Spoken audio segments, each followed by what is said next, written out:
What is going on YouTube and Spotify? This is the Just BSN podcast, and today we have episode 85. Yes, 85 episodes deep, and we have quite a bit to discuss. Really about one specific topic, and it is the lovely Cleveland Cavaliers, who have played very well all year round, and yet despite how well they've played for the entire year, they are currently down 2-0 to the Indiana Pacers, dropping two at home. Game one was a little bit sloppy, a little bit physical of a game, and then game two was just a heartbreaker and a complete meltdown, which we will get into here in a little bit. But yeah, the Cavs find themselves in a hole, Drew. I think after Tuesday, I had to take a little bit of a break from just getting on Twitter and stuff because I was not willing to hear all the annoying opinions that everybody has. How are you feeling? I know I'm definitely not as upbeat right now because it's not a great feeling, but it's the reality. We're down 0-2. Yeah, no, I'm right there with you, dude. I cannot feel good right now being down 0-2. I mean, we had game 2 locked up. We had it like we were up by 20. Even going into the fourth quarter, you're up by what? Close to 16, 17 going into the fourth quarter. There's no way you can blow that lead, especially being up 7 with 57 seconds left. Yeah. And there you cannot just blow that kind of lead. And I feel bad for not Darius Garland, but I feel bad for Donovan Mitchell because listening to his press conference, he just sounded so defeated and he blamed himself for the entirety of the loss. Like he said, I should have gone up there and grabbed that rebound instead of Halliburton. I should have done this. I should have done this instead of this. And like, I think the only person you could not blame for that loss is him. He's like the only person you can't blame because he did everything completely right. He did everything he had to do. He dropped damn near 50 and he put his whole life on. He almost had a deadly situation where that dude looked like you had to take him to the hospital after the game and get him on like life support because that dude ran himself to the floor. And if I'm him, that's not on me. That game's not on me. That's on everyone else but me because I did everything I had to do to make sure we won game 2 and gone to Indy with the series tied. So I feel bad for him the most because he did his job more than he did a lot more than what his job was. He carried that team on his back and they failed him. Yeah, and I mean, look, there was a few players that definitely Yeah. did play very well. Max Struess, as I Yeah, said shout before out to we him. started this up, I thought although Struess didn't score the most points, that he has scored in a Cavs uniform. I thought he played his best game uh, by Mm-hmm. far. Hit a ton of clutch shots, was great on defense. Um, just made a ton of plays Yeah. throughout the game, including that. I mean, what should have been the dagger towards the end of the game there when we went up 117 to 112 or whatever it 110, was, yeah.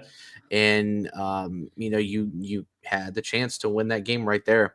And I would also say Jared Allen played a fantastic game. I thought Sam Merrill played a really great Yeah. game, and I think an unsung hero that didn't really get a lot of talk was Porter Jr. I thought he came in and played, just a few minutes. I think he literally only played like 5 minutes, if that. And he came in and had a steal, a dunk, made some plays here and there. Like just gave us a little burst of energy. And I really wish, with how Ty Jerome was playing, I really wish they would have stuck with Porter Jr. and really saw a little bit more of a mismatch there with his size, his ability to play make, his rebounding, his defending, and obviously he just has a little bit more confidence going into it. I kind of expect Kenny, Atkinson to sort of dip into the bench a little bit more if he needs to, Mm-hmm. regardless if all three guys that are currently out right now do play, which it sounds like there is optimism in that, thankfully. But to only lose by 1 point, though, in game two, like now that it's all sort of calmed down now, to only lose by 1 point there at the end the way you did, I mean, sure, it was frustrating to not be able to inbound the ball and get it through half court. But these guys were so gassed, you could tell they just couldn't get any sort of separation, Mhm. and it showed. And when you're down three of your bigger pieces, two starters and then basically your sixth or seventh man off the bench, that is a tough feat to try to overcome. And Donovan had a once in a lifetime game: 48 points, 9 assists, 6 rebounds. I think he went to the free throw line like 20 plus times. I think it was like 22 or 23 times. 21 times. Yeah, he had a phenomenal game. And it just sucks. It Yeah. sucks because now you're going into Indy and you're down to 0-2. You basically give them home court advantage. But if you can tie it back up, then it comes back into your court where you say, okay, now we can roll this. Now we can, still at least say we have, home court. And as long as you take care of business, then a game 5, you're there. So Mhm. it's not like this series is over by any means. The Cavs still have a very good chance to come back and make a statement, and they've done it before. They did it in 2007, and I think they did it in 2016 as well during that run as well, actually against Golden State. So it is possible. I know it's not the most likely outcome that everybody sees, and I know it's tough to think about this in any sort of positive way, but the Cavs are not down and out. I think they're still confident enough, and I think getting that burst, that speed back from Garland, getting Mobley back. I think the Pacers have no idea what to do against Mobley. I think he is such a weapon for us that they don't seem to know how to counter. Yeah. And it's going to be interesting. But again, the Cavs have everything out in front of them. They have everything to prove now. They just have to go out and do it. They really do. They just have to go out and do it. No questions asked, no excuses made. Just go out and play your ball, and you're going to win games. You're a great basketball team. You need to remind yourself of that because they are just not playing like that. They're playing kind of scared. They've clearly been out physical these first two games, and I will say, game 2, we definitely brought it more. Yeah. And I think we definitely deserved to win that game. It was just we pretty much played well for 47 minutes, and you needed the last one to close it out. Um, yeah, just unfortunate, man. Yeah, it's super unfortunate. And there's also one more person I want to shout out to, and that was Dean Wade.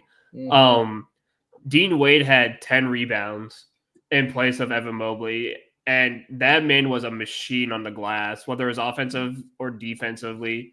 He Played was some just really good defense too. he played great defense.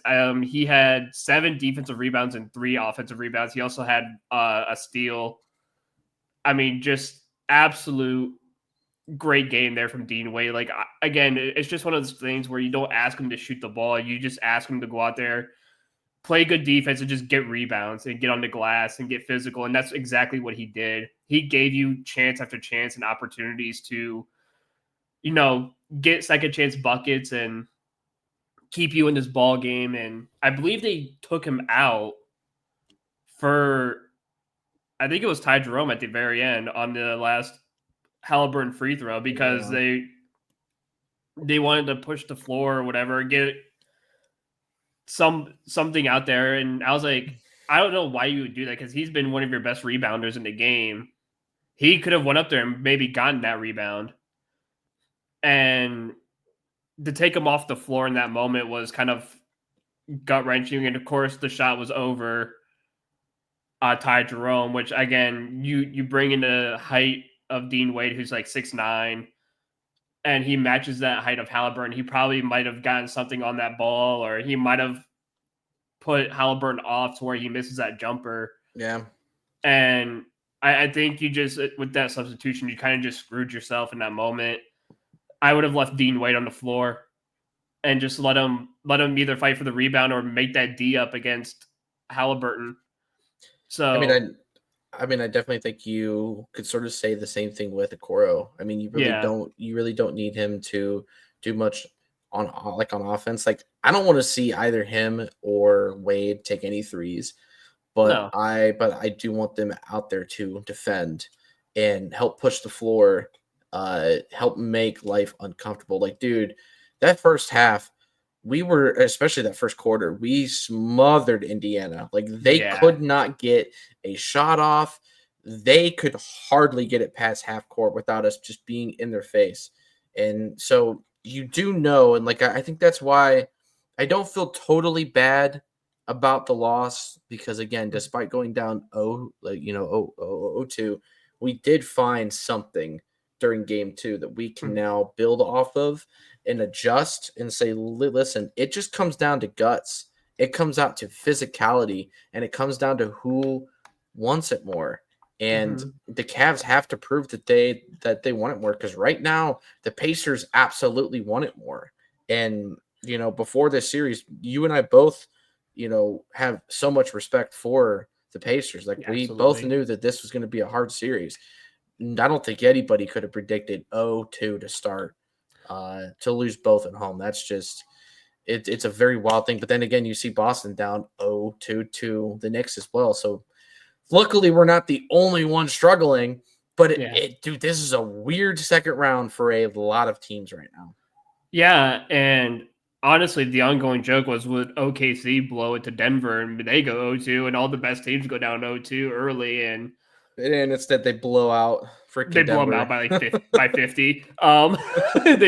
They scored like So 82 points in the first half. Yeah, they were they finished they with weren't like a machine. 148 or something. It was like Yeah. 148 to like 90 or something. It was a ridiculous score, but no, and I think you said it best in I heard one of the announcers say during the game that the one thing the Pacers hate doing on offense is dribbling the basketball Yeah. because they cannot dribble and they cannot shoot off the dribble. They are a team that has to move the ball quickly and often to get a wide open shot. Otherwise, you just took away their whole offense. And when you force them to stop and dribble the ball and think about stuff, that's when they start turning the ball over. That's when you saw TJ McConnell start losing his mind because he kept getting picked by Isaac Okoro. He kept getting picked by Donovan Mitchell Yeah. because he had to think too much. Same with Halliburton, same with all these guys. They're not that great off the dribble. And once you force them into those situations where they can't move the ball at a fast pace, they are useless on the offense. But when obviously you get gassed after playing so much and whatnot, obviously they started creating more chances where they could move the ball and they started getting their open shots again. And Yeah. when you find Nesmith and Nemhard in the corners, they're going to hit every shot. So, and that's what killed you in the end. But again, guys like Jared Allen had 3 blocks. Isaac Okoro and Sam Merrill both had 2 steals. Javante Green and Craig Porter both had a steal. Craig Porter also had a block too. Um, everyone on the team except for Jared Allen, Ty Jerome, all had steals in some regard. So the defense was definitely there. I just think that if you had a fully healthy roster, It could be different. Yeah. it would have been a different story. I think you would probably win that game by 20 plus because, again, you can consistently sub people in and out, like what Kenny Atkinson likes to do. He can sub people in and out keep everyone good and healthy and not gassed out. And I think that's what came down to in the last 50 seconds was everyone was just so gassed out. Mm-hmm. They just couldn't finish the job. And again, shout out to Jared Allen and Max Strus. They both played the most minutes on the team with 40 minutes. Yeah. Donovan Mitchell played 36 hard minutes, but those two played 40 minutes, and you can see Jared Allen just exhausted. You can see Oh yeah, Strus he just, was exhausted. and I don't blame him because that's probably the most he's ever played. And as for a 7-footer, that's tough for a 7-footer to play 40 minutes. It's a lot. And he played a great 40 minutes too. Like he had a phenomenal game. So I can't. Again, there's a few guys you cannot put the blame on. Those are guys like Mitchell and Strus and Allen, and those are the guys that busted their butts and went out there and made statements. And I think you're going to see a hyped up Max Strus again in Game 3. I think you're going to see a very hyped up Donovan Mitchell. And from the news that we're getting is that the 3 injured guys are going to come back and play or potentially play. So that should help boost everyone up, and that should help boost the morale in the locker room, and that should really get these guys going, especially if they get no more than like 25 minutes. Yeah. That at least allows Jared Allen to get some rest. That allows Strus to get some rest. That allows Mitchell to get on the bench and get some rest. So that way, if that moment happens again where you find yourselves up by 7, whatnot, with 50 seconds left, those guys could come in and they're not gassed. They could be physical. They could be bullies and whatnot, and play their style and play their game.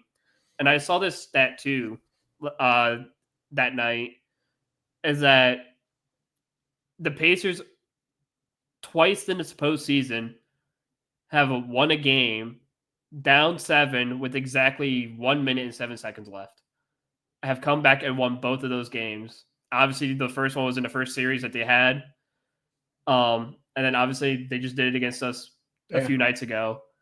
And in the entirety of the NBA, teams who are down 7 with a minute left have been 1 in 250. Yeah. And the Pacers are 2-0 doing it. 2-0 when everyone else is 1 in 250. It's so bizarre that they're able to, in those final moments, just come back and beat you as fast as they could. And that's their game. Their game is speed. And they will score 7 on you in that minute and make it seem like it happened in 10 seconds. Yeah. So the only thing you can do is slow them down, and they can't play slowed down. So, and that's probably the big game plan on Kenny Atkinson's board, is slow them down. Yeah, which I mean, you're not always going to be able to do, but exactly, it's like I was saying, when I was trying to talk to you and Sean in our chat, was you're sort of my keys to the game. And I think the way that you slow them down is you make shots, to B, you're driving to the basket. You're not throwing up threes and letting them get out in transition. I truly believe the Pacers do not have a single like an actual offensive set that they play. No. I think they just play PNR when they have to and just try to make shots here and there. But for the most part, they are transition. They are trying to make off a dribble drive, and they do a great job of it. Like you got to give them credit, but it's not a difficult team to necessarily over counter when you don't overthink it. But the Cavs are also one of those teams that are going to be very good in transition. And that's why a lot of the times you will see them sort of go back to forth like that. And it's like playing freaking tennis. And so you really got to be patient with the way that you do it. And the Cavs have to do a really good job of like letting Indiana feel them tomorrow. Yeah. Like really, really feel them physically, mentally, emotionally.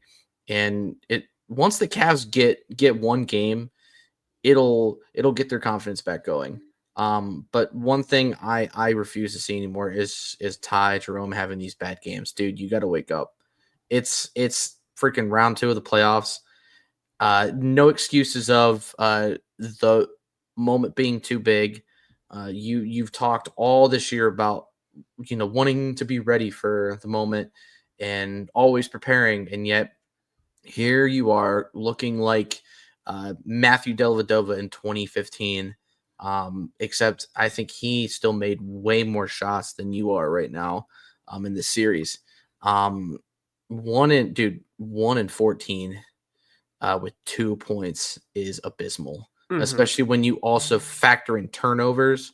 I think he had at least a couple times where he literally got pickpocketed just by trying to dribble around people because, as I've said before, he has 2 moves when he goes to the basket, and it's very predictable. And I think the only way he's going to be able to find success is stop going one-on-one and start playing off of people driving or splitting out and trying to spot up and hit threes that way, because guys like Sam Merrill and Max Strus are eating that way. They are the only guys that are really able to consistently hit threes. I mean, I think Max hit 5 the other night, and I think Sam hit 2 or 3.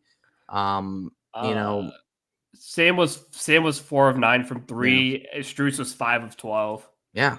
And that's with Sam coming off the bench. He's been starting in Garland's place And they decided to start Ty Jerome. And I'll tell you what, that was a bad move. I do not think that happens. But again, the rumor is that Garland is going to play. Obviously, Garland has been out since game 2 of the Heat series. I know that there's been a lot that's gone on since our last episode, so I guess we should actually kind of fill you guys in on everything that happened. So, obviously, we still have that. In game 1, DeAndre Hunter got, obliterated, and I don't think he severely dislocated his thumb, but he popped it out. He did play through the rest of the game, and then he sat out game 2. And then Mobley rolled his ankle a little bit, couldn't put a lot of pressure on it. Monday, night into Tuesday, so he didn't play either. So those guys were out in game 2. So you did not have a ton of help for game 2, and that's the reason why Donovan had to have 48.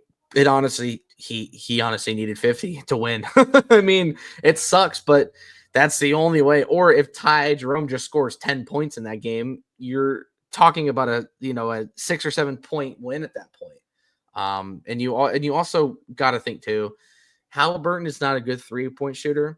Somehow that dude has hit quite a few shots like that where he's kind of dribbling around and he's got somebody like Jared Allen in front of him and he's just able to shoot over them. And they make everything like it's wild how well Indiana has shot considering how poorly they are shooting the 3-point.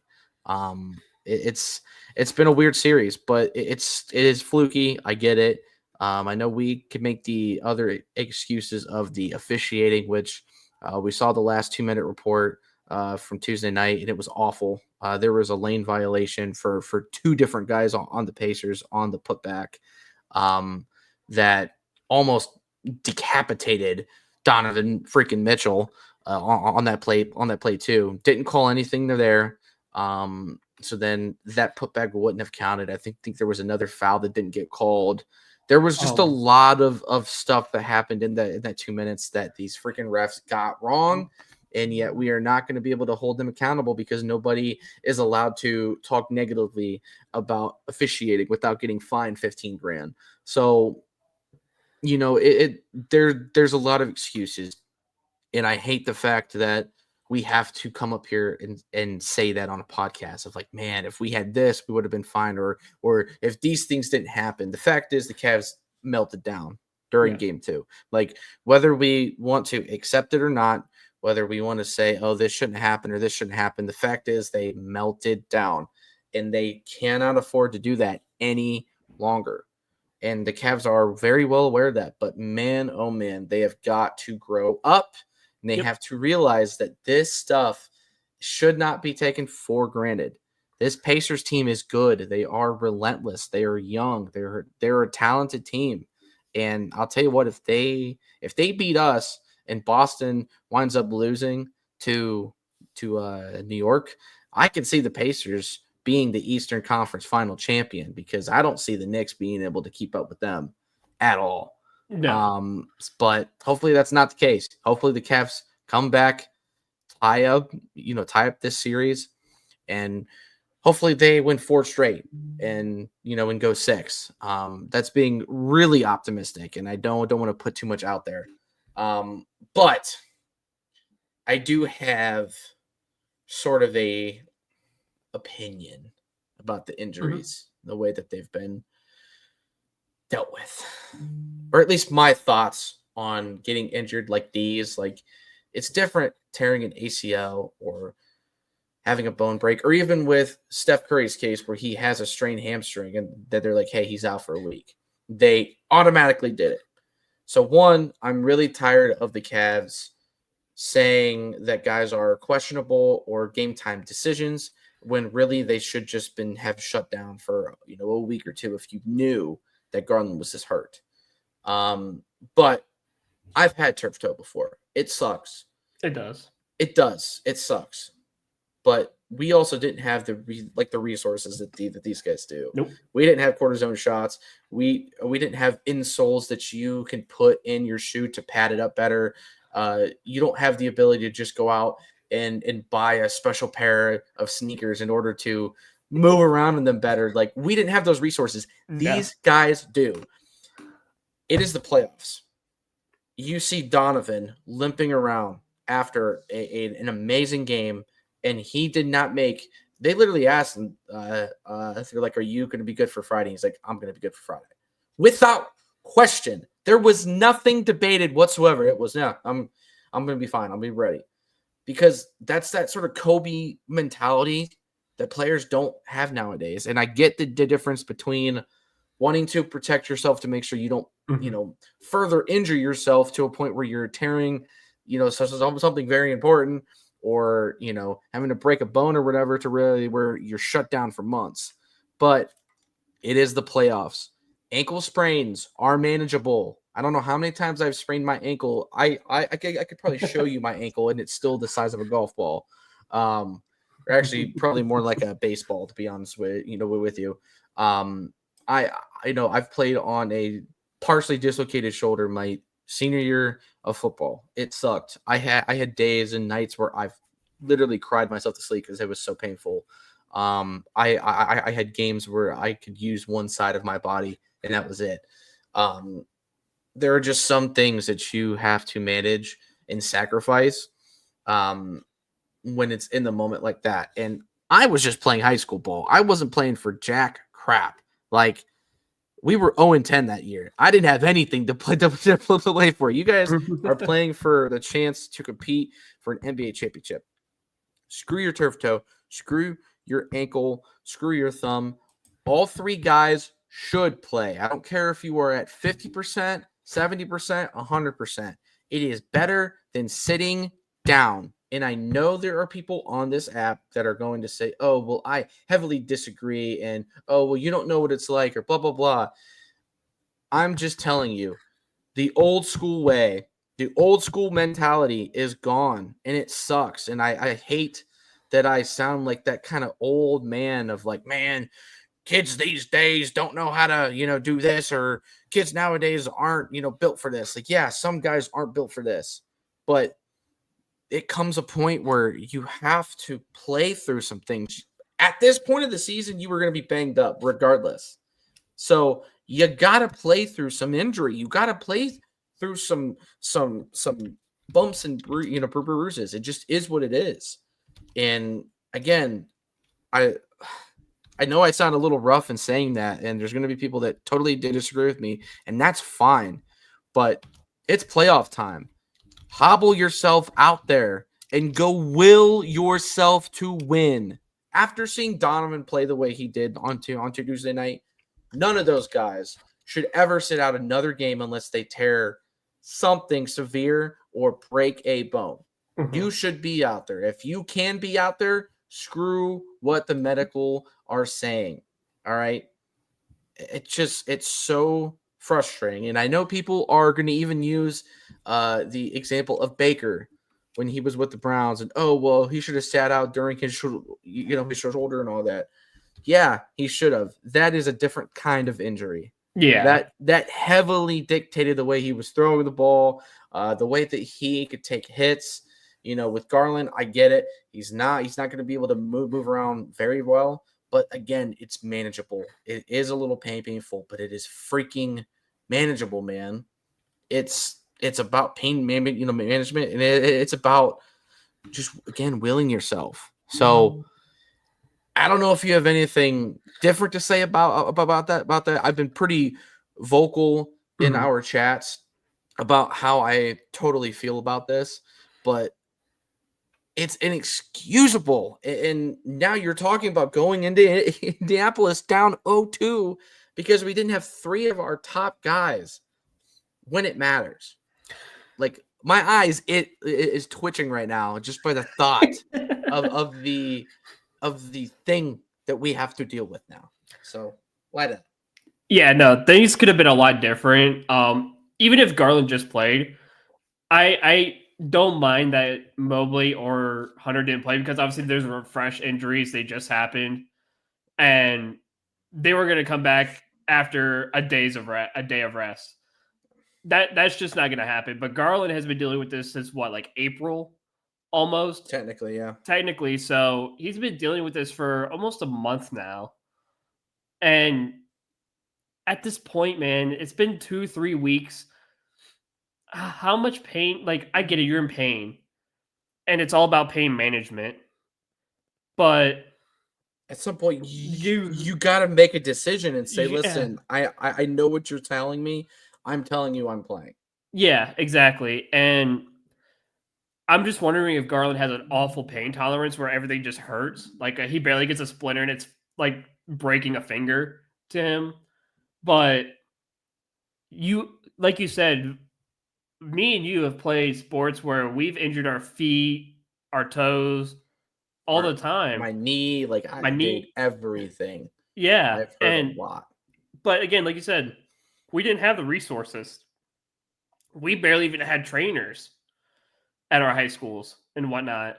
I didn't have a trainer until college. Yeah. And even then, we had limited resources in college. So, like when I was dealing with stuff like turf toe and whatnot, you know what they did to me? Just fucking taped up my toe. That's all Yeah. they did. They just legit just taped up my toe. And that was it. They said, "All right, dude, your toe's taped. You're good to go." I'm like, Dude, "I'm I have fantastic." I literally told my coach, "Hey, I think my shoulder popped out." And they're like, "Are you good though?" And I was like, "I mean, if you need me, I'll go out there, but I don't know how good I'm going to be."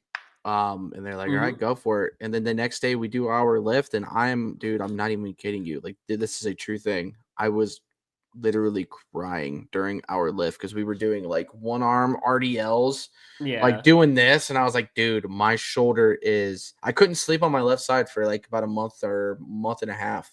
Like, it sucks. Like, it's that's the demolished. thing that like if you're a sports fan but you haven't really played sports like that, you don't really understand that. And I know that you've played at a collegiate level. I have not, so I don't have that, Mhm. but I still play sports and I still get it. I still understand what it takes Absolutely. to play through stuff. Dude, you roll an ankle and you're like, I mean, it hurts, but I'm good. You just tape it up and you go. Like it's a mentality. And you can tell the guys that played sports like football and wrestling and even soccer over guys that have just played basketball or just Yeah. played baseball. Those two. I will say I will say what sucks about soccer is if you roll your ankle or someone like side tackles you and you shatter your like leg or something, you cannot get treatment until the ball is out of play. So as long as the ball's in play, you're literally just laying on the ground, just dying Yeah. as people are just running past you and whatnot until the ball either goes in the goal or goes out of bounds. You're sitting there and laying there, and you have to wait. Like they can't come onto the field to help you, whatnot. You have to wait until the ball disappears. Yeah. And you're sitting there in agony. I rolled my ankle. I was sitting there laying on holding it, and they're like, "Stay, just lay there. You'll be." And it's like, oh my god, just someone. You're praying that your teammate steals the ball so you can just kick it out, so you can get some Yeah. treatment. And it's like, oh my god, somebody just take the ball away so I can get help. Yeah. And that's the worst thing I hate about soccer is that the play continues as you're just lying there, just crying your eyes out because Right. you just snapped your ankle in 5 different places and you can't get up or move because that's just the way the game works. You have to just sit there until, and I mean, I get it because you don't want to disrupt the game, but it's what it is. And like you said, I played with a knee contusion for like half my season in college. And I those aren't fun either. That's because no, it pretty much feels like a sprain, yeah, but it's like, also a knot slash deep bone bruise yeah. as well, which is just as it's painful. And again, you know what they did to me? Taped it up. They iced my knee after every game, and for the games they just gave me one of those ace bandages and put it over my knee. Said, "All right, Bucko, you're good." And I'm like, "All right." Yeah, dude, like So if I'm Mobley, like I know basketball players really don't get taped up.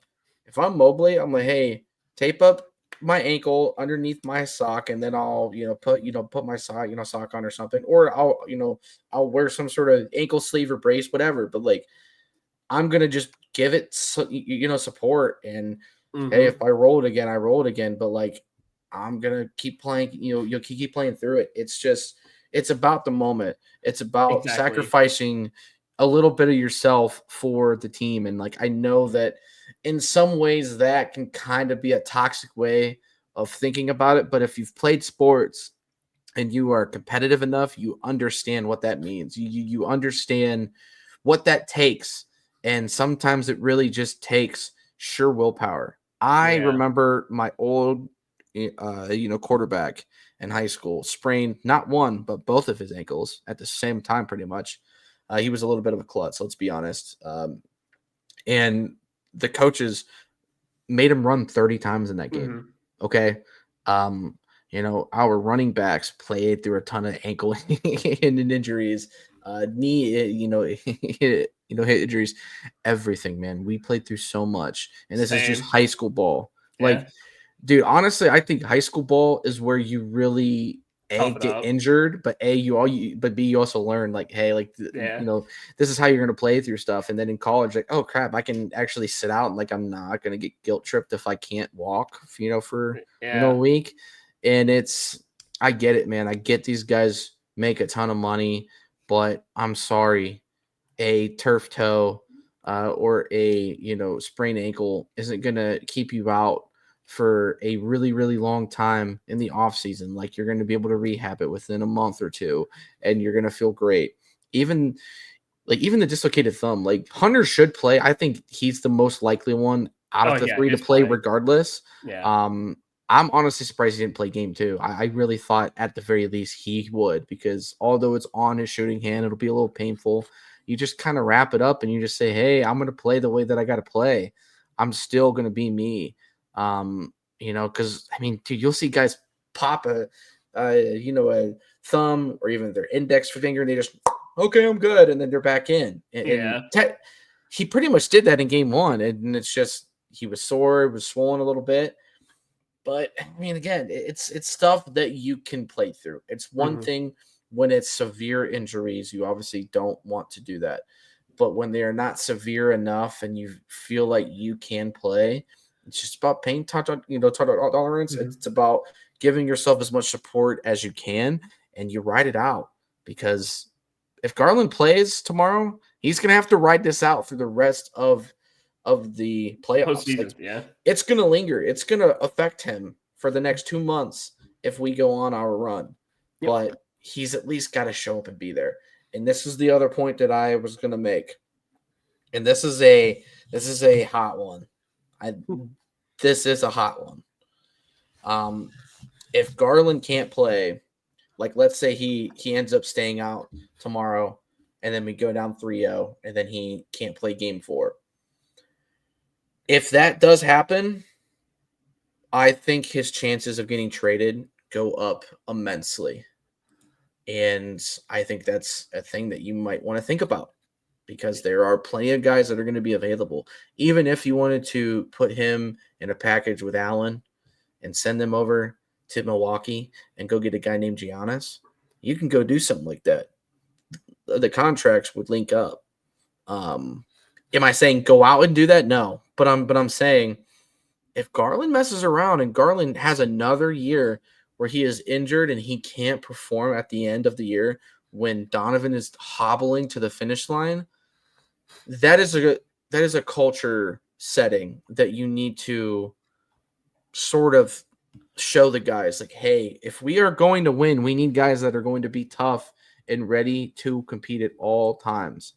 And I love Garland as a person. He's a great kid and a great player, but I I would kind of be a fan of trading him if he continues to sit out and not want to try to play through this. And I know there's going to be a lot of people that if they see this, they go, wow, I totally disagree with that. I think you're wild. Hey, that's fine. But dude, I Hmm. understand how wild this is to say.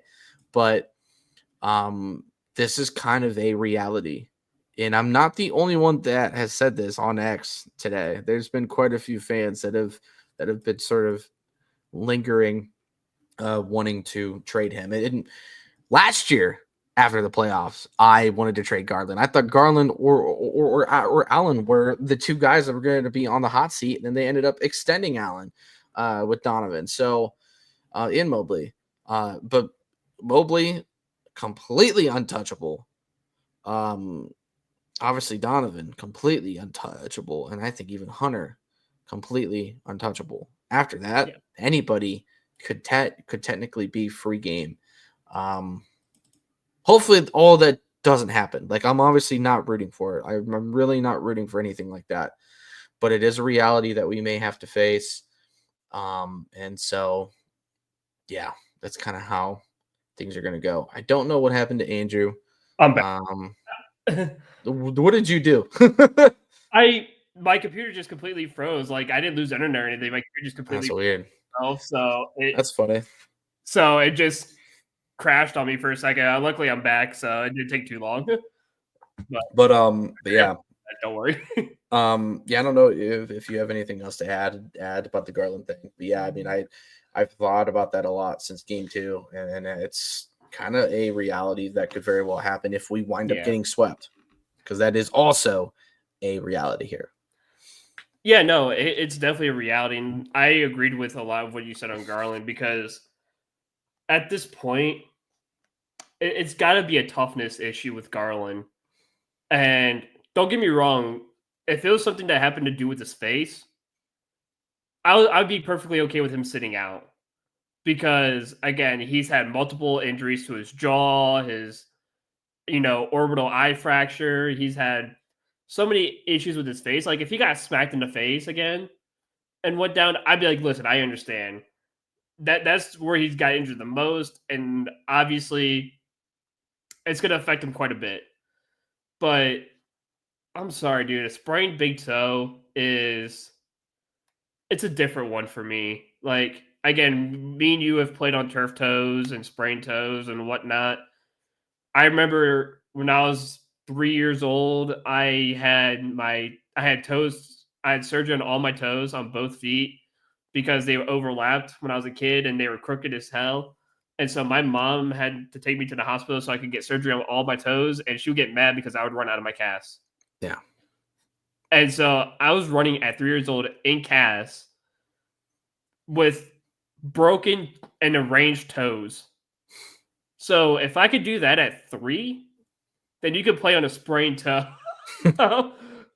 Because, like, at that point, it's not that bad. Like I said, these kids are just not built for it. They're just not.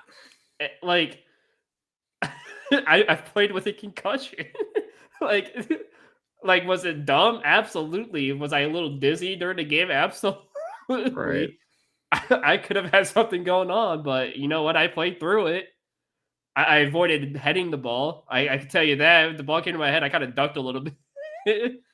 But I've played with injuries, and I know you have. I know I can't tell you how many stories my dad told me about him playing with injuries. I know he had a injury when he was in high school playing high school soccer that because back then they used metal studs on their cleats. Yep. Oh yeah. And he got stomped on, and he had a hole in his foot. And he took a shot, and when he took the shot, it broke his foot, and he played on that broken foot for the rest of the game. Wow. So that's insane. So he played with a broken foot, and then obviously after the game, he went and got surgery and stuff. Obviously, because and then he was out for the rest of the year. But he played the rest of. I think there's like 20 minutes left in the game. He played the rest of it on the broken foot. Wow. So I was like, if that's not toughness, I don't know what is. And it's like guys like Klay Thompson and Kobe Bryant who tore their ACLs, came out, shot free throws, and walked off on their own power. Right. Like, that's toughness. When you could go out there, tear your ACL, come back, shoot free throws, and walk away on your own power, that's toughness. I saw a story the other day on an NHL player. I think his name is Victor Hedman. He's played the entire NHL playoffs with a broken ankle, a completely broken ankle, and he's been playing this entire playoffs. Like, that's toughness. When you've broken it, not sprained it, broken it, he said, tape that boy up. Yeah. I'm going back out there. Yeah. And that boy has to be high as a kite because he's probably on so many pain meds. Oh, yeah. But 100%. But this is a testament that guys like Garland need to learn, like, listen, like Victor Hedman, this is the postseason. This is the playoffs. My guys need me. I don't care if I broke in the dang thing. I'm getting out there and I'm playing for my boys. Yeah. And don't get me wrong, again, for Mobley and DeAndre Hunter, fresh injuries, sure, maybe sit out a game, that's fine, whatever. But I know they're going to come back and play tomorrow because their toughness. They're doing it for the boys. They're doing it for the city. They're doing it for the team. They're not doing it trying to be like, oh, look at me, I'm Mr. Macho Man, whatever. Right. But there's an importance to what's going on. They're not sitting out because my toe hurts. You have to get out there.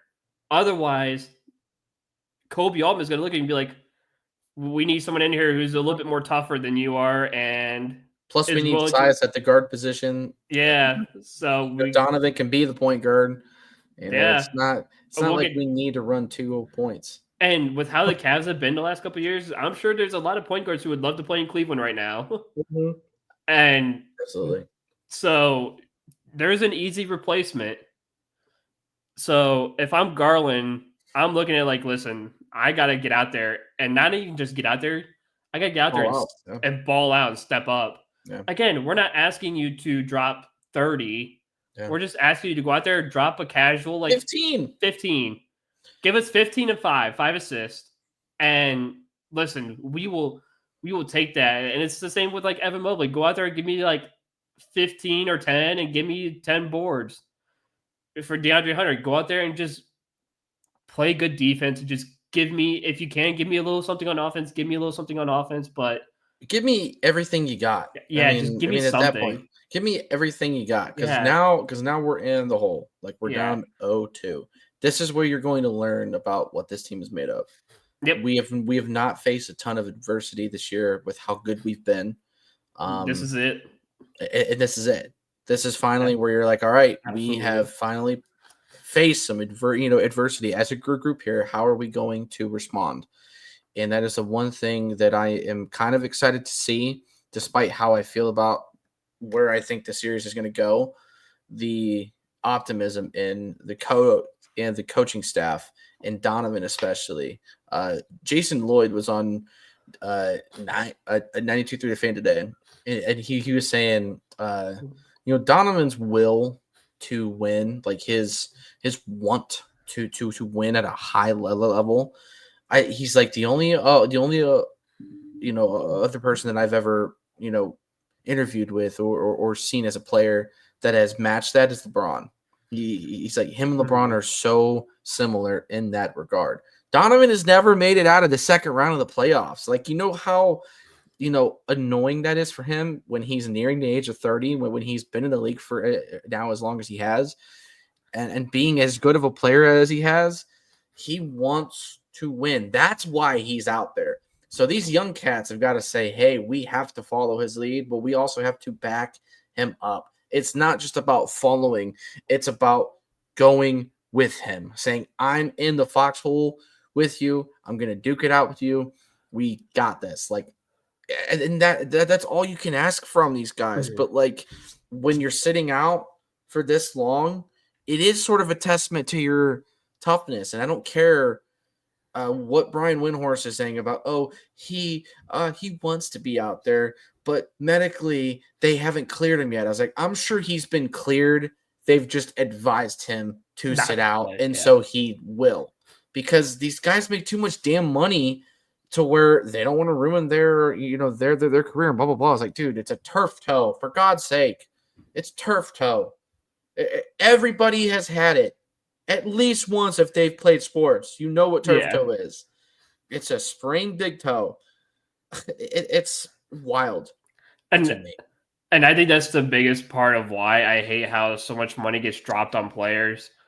Because if they have the opportunity just to sit out and miss time, they will 1,000%. Like, that question. Like Shohei Ohtani makes $700 million.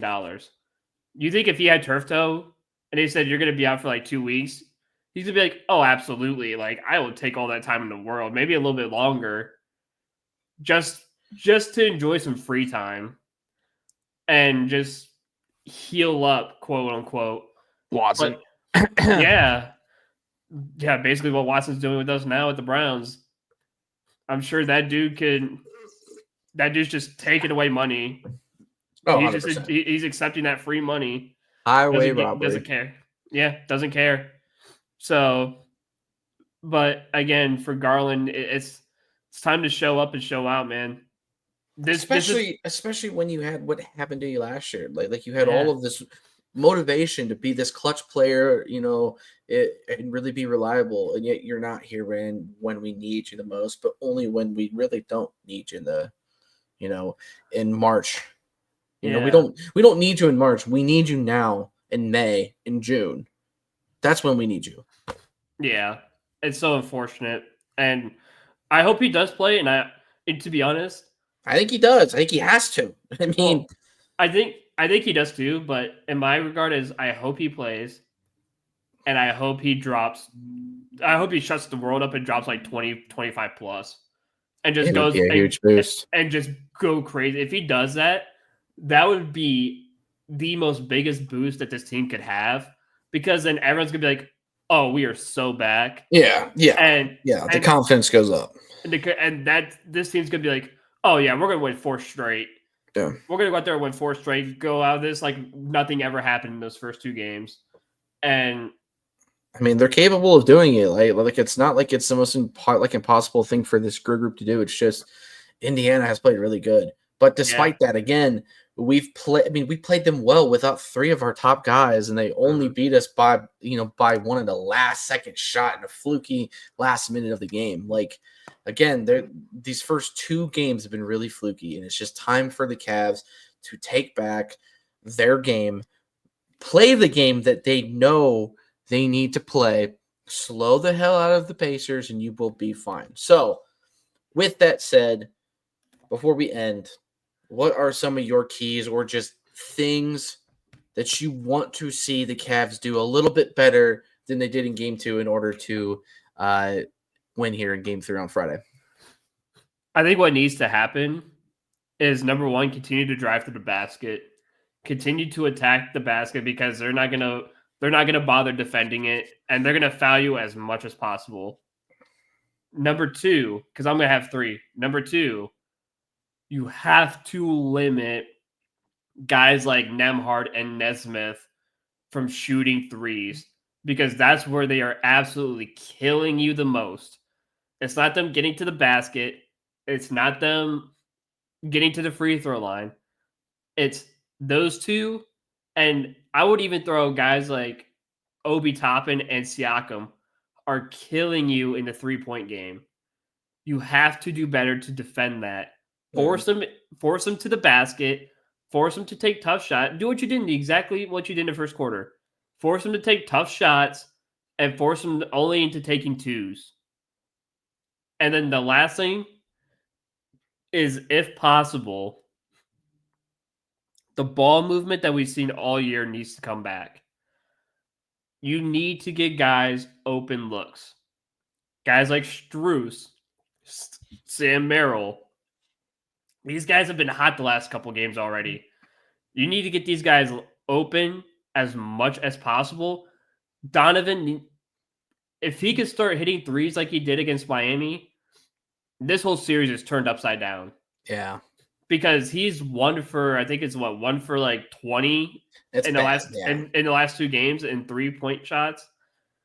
If he can get back into making threes, with Strus making a few and Merrill making a few, this whole series is turned upside down, because now you're starting to make threes, and now they're playing panic defense. Right. Because now they're not only going to try and play you harder up at the top, but then that hole's going to be wide open. That paint's going to be wide open. Oh yeah, even more than it already is. I was about to say it's been open the whole series, but it's going to be free buckets at this point, and they just need to continue to put added pressure. Once you start making threes, the series is over. Yeah, once you start making shots, this series is done. If they can have a good 3-point shooting performance, it's over. It's going to tear them apart because that's what they've been doing so well. It's keeping you from shooting and making threes. So if you can at least make more threes than them in this game, this they're gonna crumble for the rest of the series because they're gonna be like, oh no, how do we actually stop this offense now? Because we were stopping them to only twos. Now they're hitting their shots. Now it's almost impossible to D up on these guys. Yeah. So I was trying to think of a few different ones than you made because I don't really want to ride your coattail here. I think one thing, especially on offense, but really two. One, Jerome needs to play better. Yeah. You cannot continue to have a game like game two. Let it be a fluke. Come back and be aggressive and when confident again. It seems like he's really lacked a lot of confidence.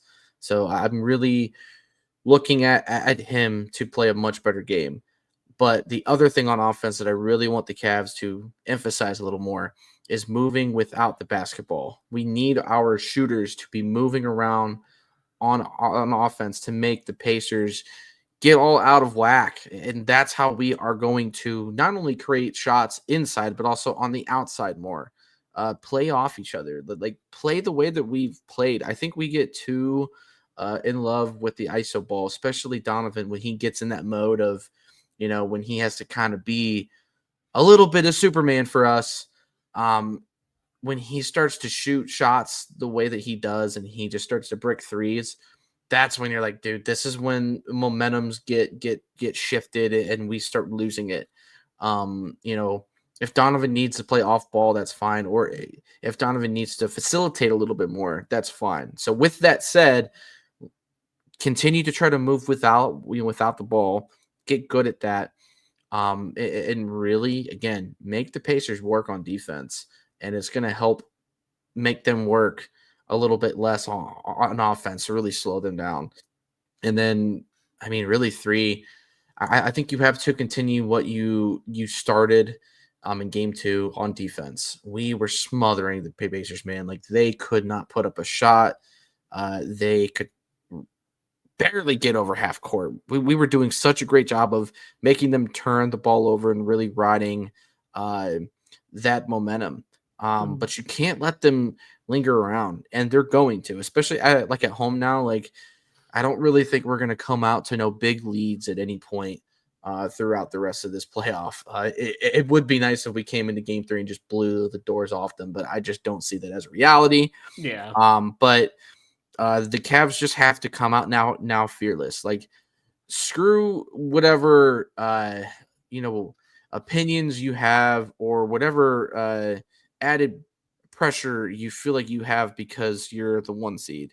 Just erase that for a minute and just go out and just be like, remember who we are, remember how we play, and play within ourselves, not play the way that the Pacers want us to play. Because if you play the way that the Pacers want you to play, they're going to beat you. That it's flat out that simple. They are going to beat you if that's the way you're going to play the game. And I really hope the Cavs, kind of a funny thing to say, I really hope the Cavs worked on some inbound plays in practice the next 2 days, because the last minute was entirely inexcusable. I don't care how tired you were. You could have put Tyson and and Porter and all those guys out there just to help with trying to make those plays happen. And there were just so many mistakes that happened that were fluky. So chalk them up as flukes and come out and please win game three. Because obviously, if you don't win game three, the series is over. Like it's going to be done in four.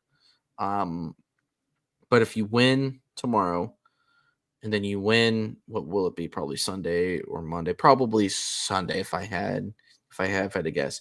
But if you win game three and game four, it is then a 3-game series. You have home court still. It's all in your favor. But the Cavs got to get one. And once they get one, the confidence will come back, especially if they get everybody back and say, listen, this is what we're going to have to just deal with. We're going to have to deal with some minor injuries and bumps and bruises, and it's up to us to take care of our bodies in between these games and prepare ourselves the best way that we can. Yeah. So praying to God that happens. We will see how it unfolds, but that's pretty much all I got, man. Tuesday really drained a lot out of me. It really took a lot of wind out of my sails, but Yeah. I'm not down and out yet, but it's really hard for me to feel good going into this game because of where we're at, and the fact that we're on the road against a great Pacers team. So, anything else before we get off here? Because I don't think we're gonna have any time to get into Guardians or anything. Yeah, no. I do want to say, obviously, Yes. shout out to our sponsor, Effortless Wins, for sponsoring our podcast now. Obviously, go talk to Tony and Greg for sports betting advice and plays to boost your wins. These guys are absolutely amazing. I've known them since college. They're absolutely great dudes, and they will definitely help you if you're looking for some sports betting advice, or if you guys are looking to start winning some money on your bets. Be sure you guys go talk to Tony or Greg. Obviously, we will link the Discord that they operate in the description down below on YouTube, and obviously in the description on Spotify as well. So be sure you guys go check them out. They're awesome, and they will change your life.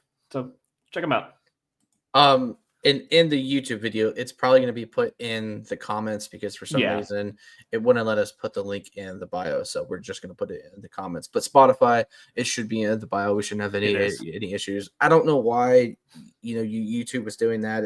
It some kind of copyright. I think it's some sort of copyright and stuff like that. They don't want. Who knows? So yeah, we'll just post that in the comments. So look for that down in the comments, not in the bio / description of the video. So yeah, man, we will see how it unfolds, and by this time next week, we could either be talking about the Cavs getting swept or the Cavs back in it, trying to gather back what is left after this playoffs. So we'll see how it unfolds. So until next time, we'll see you guys next week.